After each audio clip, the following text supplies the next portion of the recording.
오늘 오전 많은 눈이 내리는 등 갑자기 날씨가 쌀쌀해졌습니다. 추워진 날씨에 취약계층 어르신들은 더욱 힘겨운 겨울을 맞고 있습니다. 2024 사랑의 온도탑이 62일간의 대장정에 돌입했습니다. 올해 전남 모금 목표액은 지난해보다 6% 늘어난 105억 5천만 원입니다. 교부세가 줄면서 지역경제 활성화에도 우려가 커지고 있습니다. 내년 전망도 좋지 않아 지자체들이 대책 마련에 들어갔습니다. 김현욱 전남지사가 아랍에미리트 두바이에서 개막한 COP28에 참석했습니다. 33차 총회 남해안 남중권 유치 행보를 본격화했습니다. 시청자 여러분 안녕하십니까? 목포 MBC 뉴스데스크입니다. 우리 주위에는 아직도 연탄으로 난방을 해야 하는 등 주거 취약 계층이 적지 않습니다. 부쩍 쌀쌀해진 날씨와 힘겹게 싸우고 있는 어르신들을 서희령 기자가 만나봤습니다. 가파른 비탈을 따라 낡은 집들이 옹기종기 붙어있는 한 마을. 이봉로 어르신의 하루 일과는 연탄을 가는 일로 시작합니다. 찬바람이 들어오는 집안에 온기를 불어넣을 수 있는 유일한 수단이 연탄이기 때문입니다. 최근 지자체로부터 연탄 지원을 받았지만 올겨울을 무사히 날 수 있을지 걱정입니다. 지난해에 비해 연탄 크기가 작아졌기 때문입니다. 바빠져갖고 하루 3개 쓸 때도 방도 벼락 안 따시고 연탄값만 비싸고. 곽혜자 어르신도 부쩍 추워진 날씨에 벌써부터 걱정이 앞섭니다. 연탄 가격이 지난해보다 올라 올 겨울에 사용해야 할 연탄을 충분히 준비하지 못했기 때문입니다.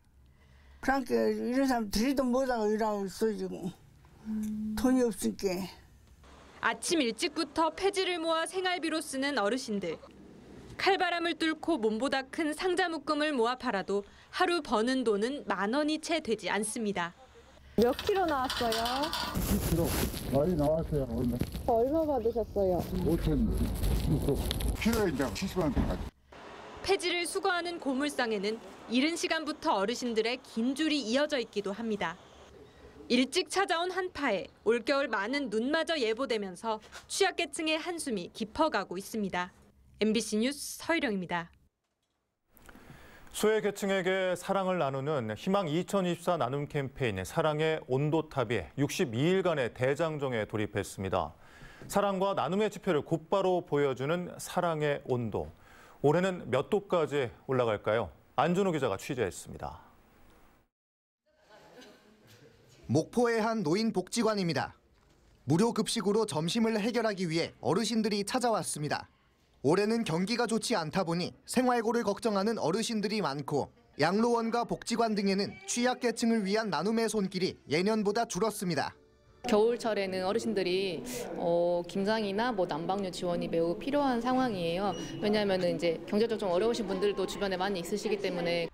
사랑을 나누는 희망 2024 나눔 출범식이 광주 전남에서도 열렸습니다. 사랑의 온도탑은 목표액의 1%가 모금될 때 수은주가 1도씩 올라갑니다. 모금 목표액은 전남은 105억 5천만 원, 광주 50억 7천만 원입니다. 첫날부터 각급 기관에서 온정의 손길이 이어졌습니다. 여러분들께서 오늘 첫 모금을 또 시작했고 아마 금년에도 우리가 매년 100도 이상 끓는 그런 온도탑을 맞이했는데 금년에도 아마 더 이상 그런 끓는 온도가 될 거라고 생각합니다. 손모아 사랑의 온도탑이 2024년 1월 31일까지 62일간의 대장정에 돌입했습니다. MBC 뉴스 안준호입니다. 오늘 전남 곳곳에 많은 눈이 내렸는데요. 물론 첫눈은 아닙니다. 올겨울 첫눈은 11월 18일이라고 하는데요. 눈 내린 오늘 오전 목포 유달산의 모습을 영상에 담았습니다. 함께 보시죠.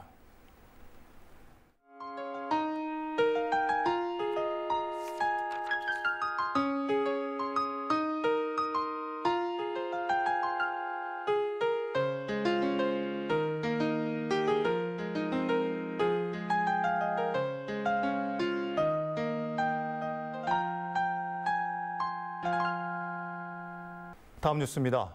김영록 전남지사가 제28차 UN 기후변화협약 당사국 총회에서 33차 총회 남해안 남중권 유치 행보를 이어가고 있습니다. 김영록 지사를 비롯한 전남도 대표단은 아랍에미리트 두바이에서 개막한 COP28에 참석해 대한민국 정부 대표단의 정부 차원의 COP33 유치 지지와 개최도시 선지정 등을 건의했습니다. 또 세계 최대 지방정부 네트워크인 이클레이의 프랭크 코오니 세계 회장을 만나 전남도의 탄소 중립 정책을 소개했으며 이어 연안 지역의 탄소 중립 전략을 주제로 한 국제 포럼을 개최할 예정입니다.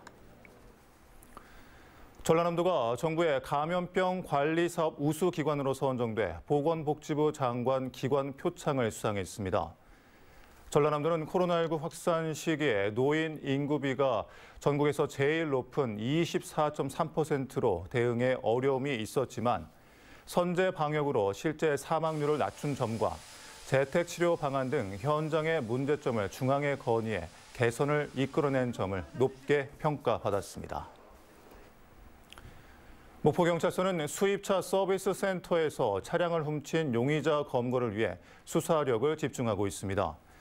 이 남성은 지난 24일 새벽 목포시 오감동의 한 수입차 서비스 센터에 주차되어 있던 차량을 훔쳐 타고 가다 인도에 버린 혐의를 받고 있는데 경찰은 현장 CCTV와 차량 블랙박스 분석 등을 통해 용의자 인적 사항 파악에 나서고 있습니다. 한편 해당 수입차 서비스센터 측은 고객 차량에 도난당한 지 엿새가 지나도록 도난 사실조차 모르고 있었던 것으로 드러나 비난이 쏟아지고 있습니다. 목포시가 12월 2일 남도 음식거리 명품화 사업 활성화를 위해 평화광장 일원에서 마세거리 홍보 행사를 개최합니다. 이번 행사는 평화광장 마세거리 일원을 돌며 시민, 관광객 참여 기획 행사와 대중적인 길거리 공연으로 꾸며지는 싸그리 페스티벌로 진행될 예정입니다.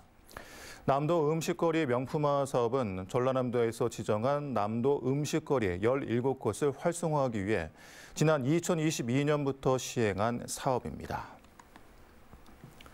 강진과 해남 등 전남 5개 지자체가 농림축산식품부의 2024년 농식품 바우처 지원 공모 사업에 선정됐습니다.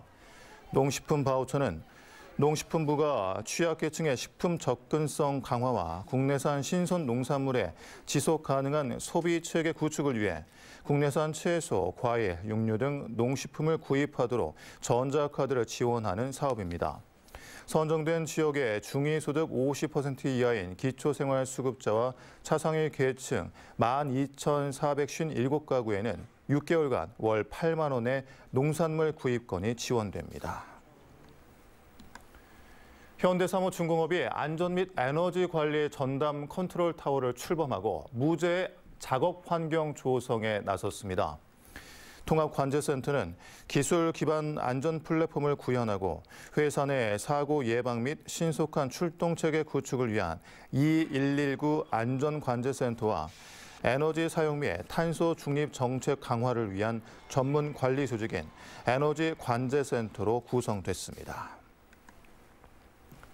김대중 노벨평화상 기념관은 노벨평화상 수상 23주년을 기념해 김대중 그 불멸의 순간 특별전을 개최합니다. 특별전은 내년 2월 28일까지 김대중 노벨평화상 기념관 컨벤션동 1층 기획전시실에서 계속됩니다. 내년 4월 치러지는 제22대 총선에서 전남 10개 선거구 가운데 선거 비용 제한액이 가장 큰 선거구는 고흥, 보성, 장흥, 강진, 가장 작은 선거구는 여수, 을로 나타났습니다. 중앙선관위에 따르면 고흥, 보성, 장흥, 강진 선거구 후보자가 사용할 수 있는 선거 비용은 3억 8천만 원까지, 여수, 을 선거구 후보자는 1억 8,300만 원입니다.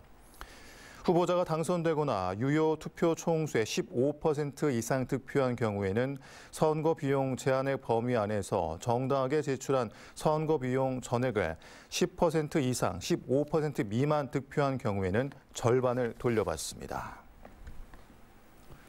전라남도는 2024년 농식품부 조사료 생산 가공 분야 공모 사업에서 영암 축협과 장흥, 고성, 영농법입 등 도내 5곳이 선정돼 국비에 30억 원을 확보했다고 밝혔습니다.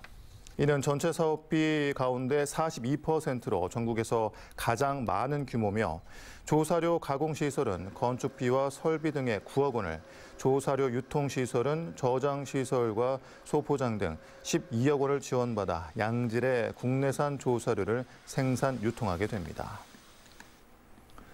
신안군은 오는 7일까지 14개 읍면에서 2023 사랑의 김장 나누기 행사를 벌입니다.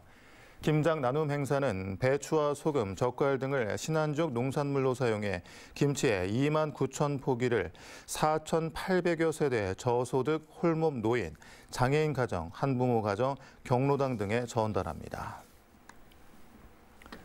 강진구는 베트남 풍입현에서 외국인 계절 근로자 도입을 위한 업무 협약을 체결했습니다. 강진구는 법무부 심의를 통해 도암 농협이 운영 주체로 선정되면 외국인 계절 근로자를 내년도 농번기 이전에 투입할 목표로 근로자 기숙사용 마을회관과 빈집 등을 공모 중입니다. 이번 협약은 그동안 다문화 가정, 친인척 초청 등을 통한 농가형 외국인 근로제만으로는 농번기에 폭증하는 노동력 수요를 해소하기 어려워지자 그 대안으로 마련됐습니다.